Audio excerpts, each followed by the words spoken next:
So let's talk about this abomination of a law that was passed by Texas, depriving women of their constitutionally protected privacy rights, and why this law is destined to fall somewhere along the way. Because justice matters.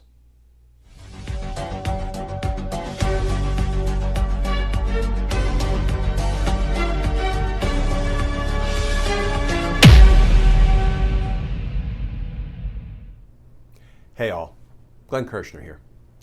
So let's spend a few minutes talking about the unconstitutional piece of trash legislation coming out of Texas, depriving women of their constitutional rights. Now, I'm going to read just a few of the passages from a 15-page unconstitutional abomination of a law, and then we're going to talk about what some of it means. Here are some of the lowlights in this 15-page statute.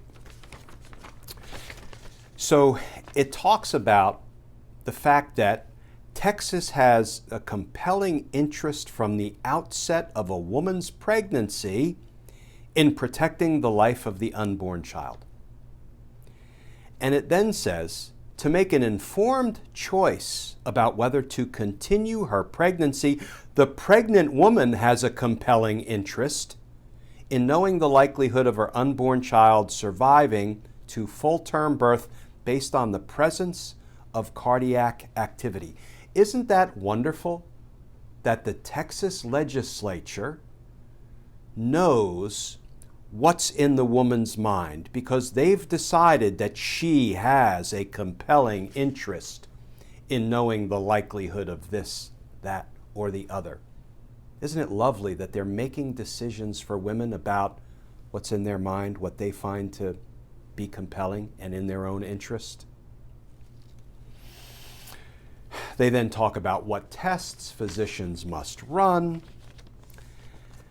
Then the legislature says this: prohibited abortion of unborn child with detectable fetal heartbeat. A physician may not knowingly perform or induce an abortion on a pregnant woman if the physician detects a fetal heartbeat for the unborn child. That, ladies and gentlemen, is squarely unconstitutional.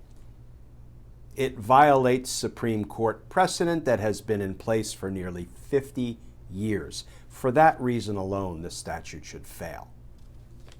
But there's more. The Texas legislature also says that the requirements of this subchapter shall be enforced exclusively through private civil actions. So the state of Texas has deputized citizens to go out and violate the constitutional rights of women. We're going to talk more about that in a few minutes and what that opens the door to if this is really how we went about legislating in the constitutional rights arena. The statute says any person can bring a civil action against any other person who performs or induces an abortion in violation of this subchapter, or who knowingly engages in conduct that aids or abets the performance or inducement of an abortion, including paying for or reimbursing the costs of an abortion through insurance or otherwise. So you can sue the insurance companies for reimbursing a medical procedure. You can sue a friend who loans money to a woman who wants to end her pregnancy during the first trimester. But there's more. It then tries to tell the courts what to do in multiple ways. It says that if a claimant prevails in an action brought under this section, the court shall award injunctive relief. No, that's actually up for the judge to determine. The court shall order statutory damages in an amount not less than $10,000 for each abortion, and the court shall award costs and attorney's fees. So this is the legislature telling the courts exactly what to do, notwithstanding the facts of the case, whether evidence supports injunctive relief or not. That's an intensely fact-based decision for each judge to make in the context of the evidence in the case. No, you shall order injunctive relief. You shall give everybody at least $10,000. You shall award attorney's fees and costs. Think about this, folks. 500 people could sue an Uber driver who drives a woman to the clinic, and all 500 people get at least $10,000. So this is just some of what is proposed in this 15-page piece of trash, this abomination depriving women of their constitutional rights in Texas. So let's talk about why I maintain this law will not survive long term. First of all, this makes the courts of Texas, the state court judges, arms of the Texas Republican Party, enforcing the Republicans' religious-based ideology in violation of the constitutional rights of women. I predict you're going to see pushback by Texas state court judges, right, left, and center, of this piece of trash legislation. It also does away with two of the bedrock requirements if one person is going to sue another person. You need standing to bring suit. Standing just means you have a dog in the fight. Like, I'm in a contract with somebody else, they breached or violated the contract to my financial detriment, so I have standing to sue the other party in the contract. I have a dog in the fight, and I can show damages. The breach of the contract caused me to suffer financially. You need standing, a dog in the fight, and you need damages. These litigants have neither. This law purports that anybody can sue anybody who facilitates an abortion when you have no standing, no dog in the fight, and you've suffered no damages. It turns the courts into something other than courts. It's just kind of a claims filing process where the judges have no discretion.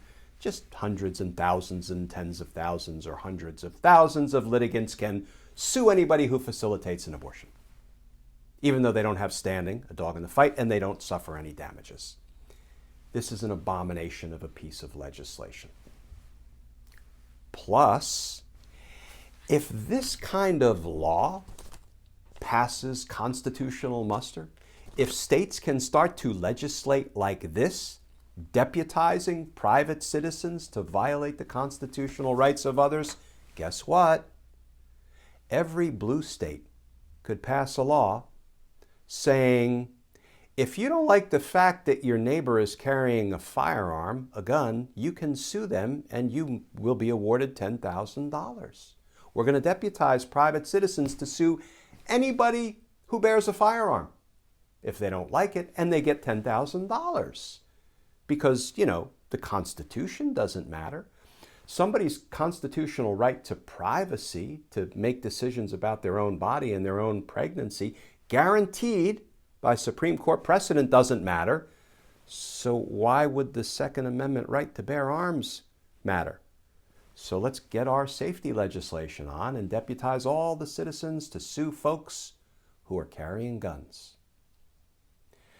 That can't be our system of government. That can't be the way our courts or our legislation works. Another reason this abomination of a piece of legislation, I believe, will ultimately fall. But here's what this law should serve as. It should serve as a rallying cry. For women, yes, but for men. Because abridging, taking away, violating the constitutional rights of anybody, of women, matters to us all, and men should be objecting and fighting just as hard, just as strenuously against this abomination as women, even though women are more directly impacted. This should serve as a rallying cry. This should drive people to the polls. in record numbers that far surpass the record numbers in 2020 when we voted out Donald Trump and his merry band of thieves. This should drive people to the polls in record numbers, notwithstanding Texas's attempt to pass voter suppression laws. They can't stop us from voting. They can make it more difficult. They can make it more inconvenient, particularly for communities of color, particularly for folks who are working to earn hourly wages, particularly for folks who are perhaps living in poverty. They can make it more difficult, but they can't stop us from getting to the polls. And this is one of the best reasons ever to get to the polls by any means necessary. And finally, folks, this is not a winning strategy for the GOP. Taking away people's constitutional rights, trying your unlevel best to suppress voting, particularly in communities of color. This is not a long-term winning political strategy. This is the GOP drowning and gasping for air as they go down. You know, this is the GOP, in my opinion, writing its own political obituary. That's what this kind of unconstitutional abomination of a piece of legislation is. And the GOP will lose, and this legislation will fail. Somewhere along the way, this legislation will fail. Because justice matters. And friends, as always, thank you for tuning in to our Daily Justice Matters videos. These videos are also available as podcasts, audio only, and you can get them wherever you ordinarily get your podcasts. And as always, folks, please stay safe. Please stay tuned. And I look forward to talking with you all again tomorrow.